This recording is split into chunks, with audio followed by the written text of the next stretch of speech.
Di video kali ini kita akan bahas tentang kandidat vaksin COVID-19, teman-teman.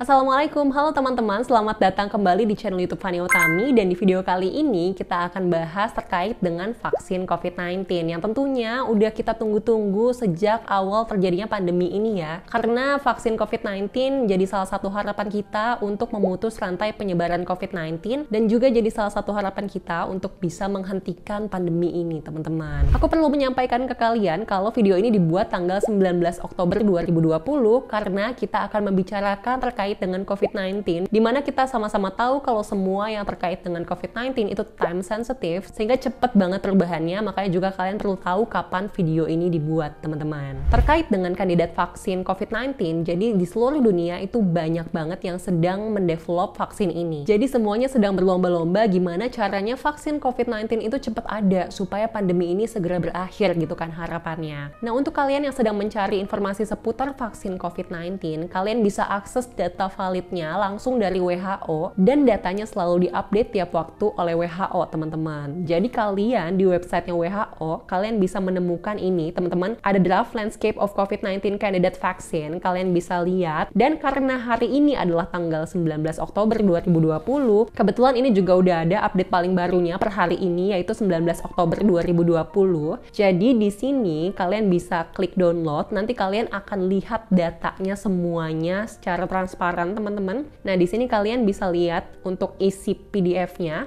Di sini ada 44 kandidat vaksin yang sedang menjalani tahap uji klinis. Tapi tahap uji klinis ini itu beda-beda fasenya. Ada yang masih di fase 1, ada yang fase 2, ada yang fase 3. Nggak semuanya seragam, teman-teman. Dan kalian di sini bisa lihat super jelas banget, teman-teman, untuk kalian yang butuh infonya. Jadi di sini ada data terkait dengan siapa sih pengembangnya. Di sini kan ada contohnya yang mungkin kalian sering dengar, ada Sinovac di sini. Terus di sini juga ada informasi seputar platform vaksinnya itu apa dan jenis untuk kandidat vaksinnya itu apa. Dan di sini juga ada jumlah dosis yang akan nanti diberikan jika vaksin ini ada, teman-teman. Jadi di sini ada yang 2 dosis, ada yang 1 dosis. Nah, maksudnya apa sih 1 dosis dan 2 dosis ini? Maksudnya adalah untuk yang 2 dosis maka akan diberikan 2 kali, teman-teman, di waktu yang berbeda. Tetapi kalau yang 1 dosis hanya akan diberikan 1 kali. Nah, untuk yang diberikan 2 dosis itu untuk timing pemberian dosisnya itu juga berbeda, teman-teman. Ada yang selang 14 hari, ada yang selang 21 hari, jadi beda-beda ya, teman-teman. Di sini juga ada keterangan rute pemberian vaksinnya, teman-teman. Jadi beda developer itu bisa beda juga rute pemberian daripada vaksinnya, yaitu ada yang IM atau intramuskular, tapi di sini juga kalian bisa temukan kalau ada yang ID atau intradermal.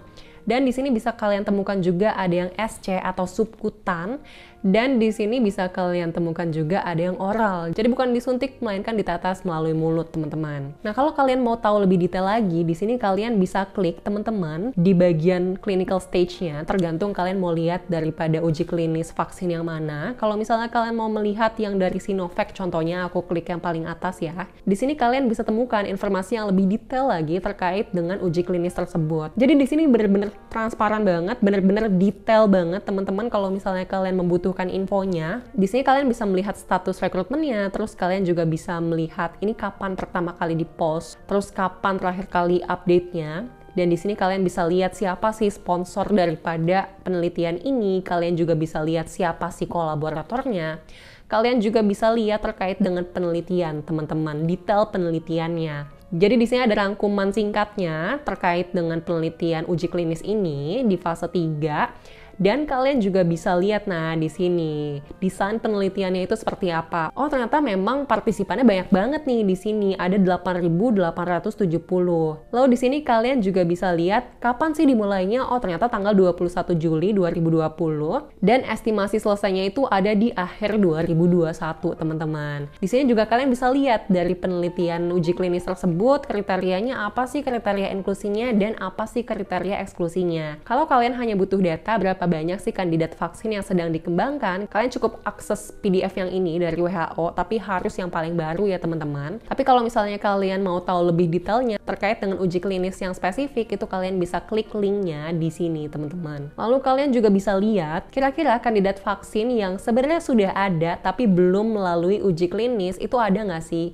Di sini ada juga datanya di bagian bawah. Jadi di sini kalau per 19 Oktober 2020 itu ada 154 kandidat vaksin yang saat ini sedang dalam tahapan praklinis teman-teman. Jadi belum masuk ke uji klinis ya kalau yang 154 kandidat vaksin ini. Nah, berhubung tadi di bagian uji klinis itu ada fase-fase ya, aku mau share sedikit terkait dengan fase-fase tersebut teman-teman, karena mungkin ada teman-teman yang belum tahu. Jadi ini ada semacam infografis supaya kalian lebih kebayang teman-teman. Jadi di sini gimana sih caranya untuk mendevelop suatu vaksin. Ketika vaksin itu belum ada dan mau didevelop dari yang tadinya nggak ada menjadi ada, maka harus melalui tahapan uji klinis teman-teman, di mana uji klinis itu ada 3 fase teman-teman. Fase 1 itu partisipannya nggak perlu banyak, jadi hanya beberapa, di sini hanya sekitar 20-100 volunteer yang sehat, harus yang sehat ya teman-teman. Dan di sini pertanyaannya juga berbeda dengan pertanyaan di fase yang lain. Jadi untuk fase 1 pertanyaannya adalah kira-kira vaksin ini aman nggak nih? Terus kira-kira vaksin ini bakalan bisa bekerja nggak ya kalau misalnya diberikan kepada seseorang yang sehat?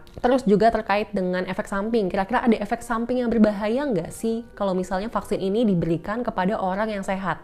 Terus juga akan dilihat tuh nanti, kalau misalnya diberikan vaksin, nanti dosisnya akan mempengaruhi efek samping atau enggak. Nah, itu harus clear semuanya di fase 1, teman-teman. Kalau misalnya itu semua udah clear, baru nanti akan berlanjut ke fase 2, di mana fase 2 ini untuk volunteersnya lebih banyak lagi, sekitar ratusan. Beda dengan fase 1 masih bisa puluhan, tapi kalau yang fase 2 ini biasanya ratusan volunteersnya, teman-teman. Dan di sini yang nanti dilihat juga beda lagi, teman-teman. Kalau yang di fase 2, di sini yang dilihat kira-kira ketika diberikan vaksin, yang paling banyak efek sampingnya terjadi untuk jangka waktu pendek itu apa aja, nanti dilihat di situ. Terus nanti dilihat juga di fase 2, ketika vaksin ini diberikan ke volunteers, itu nanti efek dari sistem imunnya akan responnya seperti apa sih ketika setelah diberikan vaksin, gitu teman-teman. Jadi berbeda ya dengan fase 1 yang tadi. Nah, ini harus clear dulu sebelum bisa lanjut ke fase 3, di mana fase 3 ini adalah fase yang terakhir, dan fase 3 ini volunteersnya itu paling banyak teman-teman, banyak banget, jadi ratusan, bahkan kalau bisa tuh ribuan teman-teman. Jadi di fase 3, di sini akan dilihat kira-kira ada 2 kelompok orang. Kelompok A diberikan vaksin, kelompok B tidak diberikan vaksin. Nah, nanti perbedaannya seperti apa sih antara 2 kelompok ini? Nanti akan di-compare teman-teman satu sama lain. Terus nanti akan dilihat lagi vaksinnya aman atau enggak. Lalu vaksinnya efektif enggak? Jadi kalau misalnya udah diberikan ke orang, kira-kira bisa nggak sih mencegah seseorang tersebut supaya nggak kena daripada COVID-19 gitu. Kalau misalnya terkait dengan vaksin COVID-19 ya teman-teman. Lalu dilihat lagi kira-kira efek samping yang paling sering muncul setelah pemberian vaksin ini apa sih teman-teman? Kayak misalnya kalau ada yang diimunisasi waktu kecil, atau kalau misalnya teman-teman ada yang udah punya anak nih, terus diimunisasi, itu kan biasanya ada beberapa vaksin yang bisa menyebabkan demam, contohnya. Nah, itu contohnya.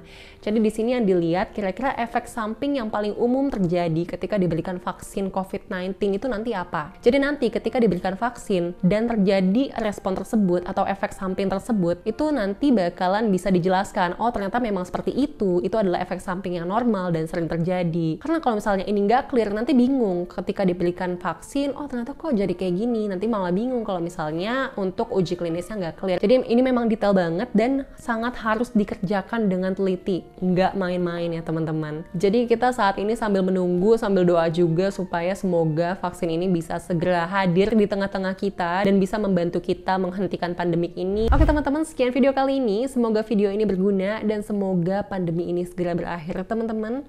Terima kasih sudah menonton. Bye!